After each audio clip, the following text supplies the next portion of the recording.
Global Bersih adalah respon rakyat Malaysia yang tinggal di luar negara ke atas peristiwa bersejarah di dalam aktivisme masyarakat sivil tahun lepas, apabila rakyat Malaysia di luar negara berhimpun di 32 bandaraya dengan nama Bersih 2. Bersih 3 dijangka menarik ribuan lagi rakyat Malaysia untuk menyertai perhimpunan yang akan berlangsung kurang dari 2 minggu lagi. Dengan dataran merdeka sebagai pusat tumpuan di samping Perhimpunan Bersih 2 di seluruh negara, rakyat Malaysia dan penyokong mereka akan berkumpul di bandaraya-bandaraya seperti Washington DC, New York, Tokyo, Beijing, Toronto, Paris, London, Seoul, Dubai, Zurich, dan di semua bandaraya utama Australia dan di banyak lagi tempat. Dan dengan ini kami melancarkan secara rasmi laman web Global Bersih.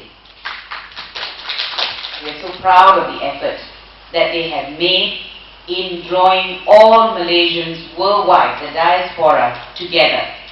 So let us be very clear. Malaysians all over the world are united in this message that we want free, clean and fair elections for the 13th general elections. Now we have states in Malaysia who are also participating. The main event is due to take place in Dataran Merdeka, but in every of these states, events will also be held. We are presently looking at Penang, Perak, of course Kuala Lumpur, Malacca, Johor, Sabah and Sarawak. Of course, although I say Kuala Lumpur is the main event, every single one of these events is a main event for us. We have also suggested that anyone who is unable to make it to any of these events or to join in these events, we have a list of things that you can do to be part of the spirit of Bersih, to participate in the spirit of Bersih. For example, we are suggesting that people can organize sit-ins in a park near you on the 28th. Go shopping in yellow on the 28th. Do your Tai Chi in yellow on the 28th. Tie a yellow ribbon on your car, motorbike, on your gate. Do that in the week leading up to the 28th. I suggest you invest in a yellow hibiscus plant. This is the time for you to go out there and do that. I also suggest that you all take photos of whatever event you are involved in on the 28th and put it on upload it to our website. Now these are all the ways in which many Malaysians or all Malaysians can participate in the event on the 28th. Don't be left out. That's my message to the Malaysians. This is our chance to color the nation with hope. This is our chance to say to the government that we really hope that the changes that we desire take place before the 13th general election. And I think, ladies and gentlemen, one of the features, one of the issues in relation to Global Bersih is this, and this is where we thank them, and this is where the global network is so important. They have been in touch with people who can participate as international observers. Now we have said that one of the key issues that we are pushing for in Bersih 3 is in relation to international observers. And Global Bersih can help us gather a group of experts who can come here and act as international observers. All it needs is an invitation from the Election Commission. The Election Commission, the chief, recently said he has no objections to international observers. And I hope he will hold to that, and that we will invite international observers. We have also distributed on our website, and I think we have distributed to you, some frequently asked questions about Bersih 3. There are questions about why are we doing it now? there are questions about are there any political parties hijacking Bersih. There are questions that we think you would want the answers for, and we have provided that in our frequently asked questions. But you are of course welcome to continue to ask those questions, and we hope you do, because we need you to understand the importance of Bersih 3.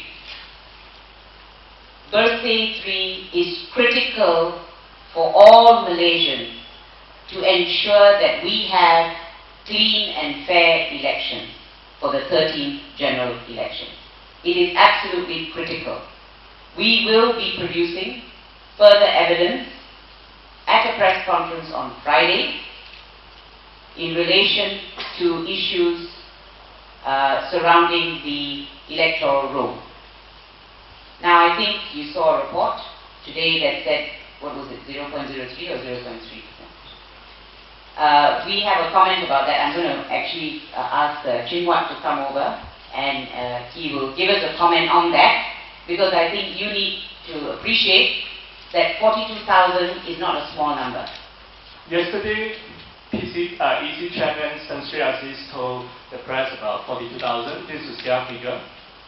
It was released in October last year. Independent survey by Medeka Center and AI showed that 32% of voters are not recognizable. That's a sample, 1,200. Survey can never be perfect, but it tells you the bigger picture was more than what it is. 8% of the addresses are simply invalid. That means you can't find them. And that was not, this is certainly not in the 42,000. Canning, my fellow political scientist, Canning has revealed in his own source that there are about 400,000 suspicious names. Canning will do his presentation soon. So I'll leave that to him because he has more detail to do. What I'm going to do today was just to poke a very simple point to get it through. How big is 42,000? Because Tan Sri Aziz said you have to be fair to the EC.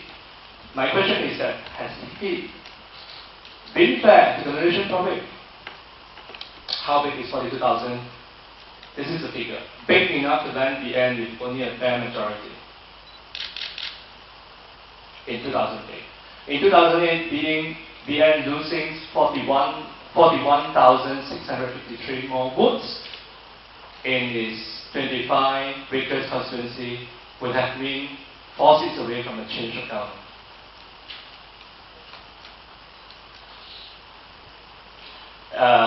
If it lose furthermore for 56,882 votes, it would have been a change of government. This is how big 42,000 voters is in Malaysian context.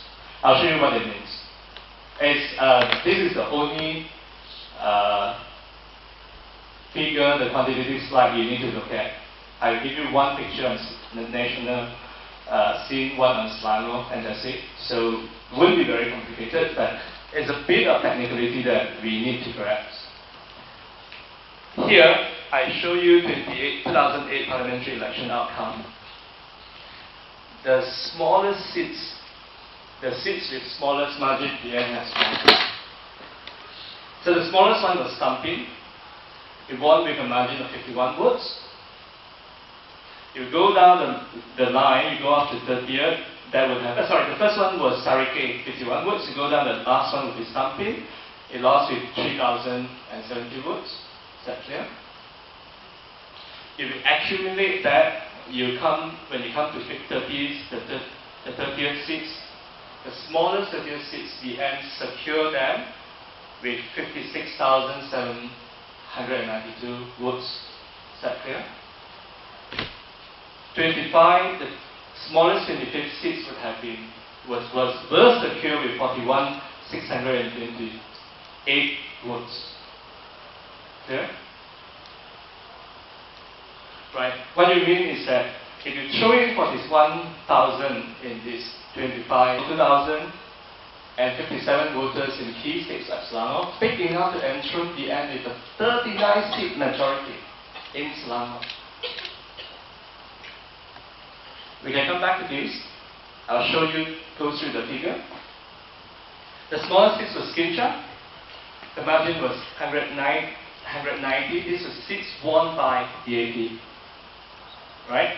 You go down all the way, the 19 smallest seats won by PKR, by Pakatan Rakyat parties. It won with, it was Pelabuhan Plant. It was 4 votes. That's the margin. You add together, that's 41,440. So with 42,000, if you place them nicely, effectively, that would have landed the BN with a 39-seat majority in the Selangor now, in 2008. And to change the government, all you need was just 9 seats. Because the last election, Pakatan Rakyat won only with 36 to 20. 16 seats, all you need was just 9, and then you tip off the balance. And how many voters do you need to change this? 10,000.